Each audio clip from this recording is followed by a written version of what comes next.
Former President Donald Trump got indicted by some nutbag in Manhattan in the DA's office who just was so determined to go after Trump that at one time, this very prosecutor had walked away from indicting Trump, as did his predecessor, Cyrus Vance, who hated Trump and would love to have done something. Letitia James, the New York Attorney General, she's been after Trump. She didn't pick up on this, nor did Merrick Garland, who doesn't like Trump. Nor did the Federal Election Commission, run by Democrats, nor did Bob Mueller. But Alvin Bragg decided that, by golly, he campaigned on the idea he'll get Trump, which is a little disconcerting, isn't it? That a prosecutor would announce that he's going after a target even before he had a crime to go after him for? It's really absurd. It's an outrageous insult to the Constitution and due process. But that's where we are in the country. So everybody is now aware that Donald Trump has been indicted. Please understand, it was by a grand jury, which means that of the 23 people on the grand jury in Manhattan, where Donald Trump was beaten by 80% of the votes, Alvin Bragg was able to find 12 out of 23. You don't have to have a unanimous jury like you do in a regular trial.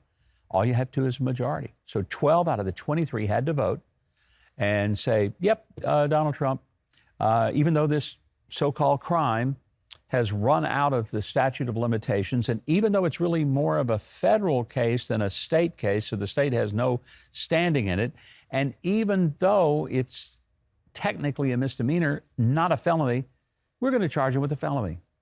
This is insane. It really is. And what I hope happens is that a lot of Americans will wake up out of their slumber and start realizing that the government is being weaponized. Right now, it's against Donald Trump. But if you think it stops with Donald Trump, you really probably are still in diapers, because I'm telling you, the ultimate target is anybody who doesn't toe the line to the deep state and to the kind of culture insanity that we're seeing today. Never in history has a former president been indicted for anything. This is really a new territory for the country. Yes. And it's not that he violently acted against someone, not that they have accused him of graft or taking money from government sources or selling off to the Chinese like we are concerned Joe Biden has been doing. No, it's that somebody who worked for him paid off with some money supposedly to keep some people quiet about sexual relations that he claims he never had. Well, quite frankly, whether he had them or not is now less important than whether or not he was responsible for paying it, and was there any crime involved if he did pay it. Most legal scholars look at this case and say, there's no crime. Right. There's not a crime. But you know, one of the things that has been most disconcerting, Nancy Pelosi sent out a tweet last night in which she said, nobody is above the law, and now Donald Trump will have to prove his innocence.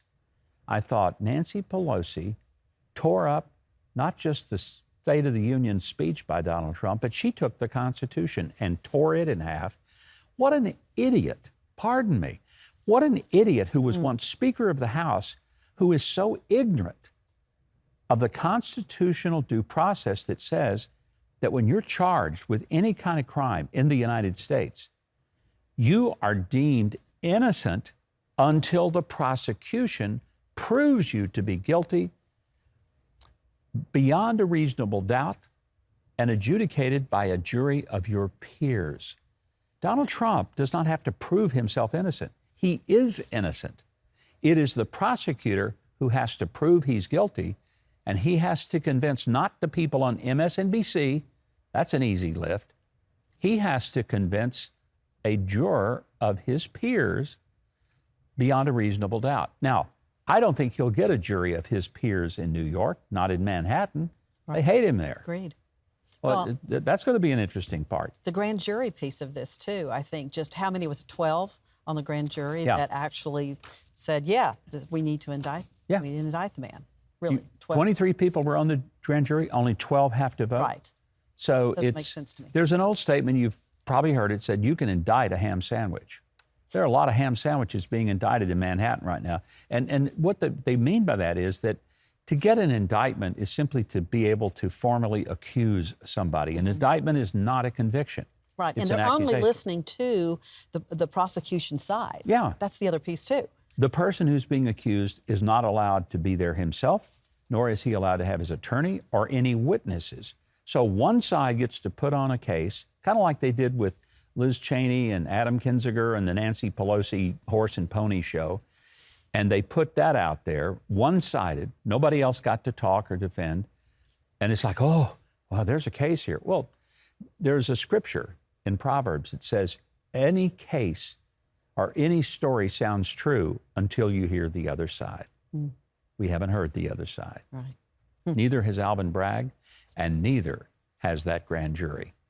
Well, it's a very dark day in this country for a number of reasons, not the least of which is that now that we have crossed this Rubicon in weaponizing our justice system, going after political candidates that we don't like and trying to beat them in the courtroom rather than at the ballot box, the result is that's going to become the new standard, and expect to see it. And quite frankly, if the Republicans decide they're going to go and indict a bunch of Democrats, I don't want to hear a tear out of the Democrats over it. Right. And I don't want to hear anyone on MSNBC or CNN saying, oh, this is unfair. And I'm sure the ladies on The View will all go into some type of total meltdown over it. Just don't even bother. Just don't bother. I want to transition somewhat with this question from M. Posey. Do you have ways that conservatives can help our country besides peaceful protests? I'm feeling lost today, and I think that represents a lot of us.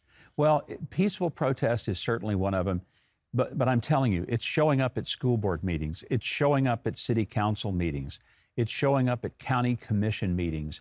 And not being obnoxious and not yelling, screaming, or threatening. None of that. That's not what we need. We need thoughtful, rational people who passionately, but very eloquently are able to say, this is not an acceptable direction for my community. And if you don't do that, then the loudest voices are going to win the debate. But I cannot emphasize enough, it's time for you to start voting your values and quit voting the personalities of somebody because everybody tells you they're really nice people. So we've got a question for you. We'd love to get your comment on this. Will the indictment of Donald Trump help him or hurt him? Leave your answers in the chat or in the comments section below. We'll compile them. We may have a report back next week. Hey, Mike Huckabee here. Listen, if you love your mom, apple pie, and being conservative, you know you ought to subscribe to the channel, hit the notification bell, and click the like button and show all the leftists out there that conservatives are thriving and patriotism is far from dead. Am I pandering too much? No way. I'm just getting started.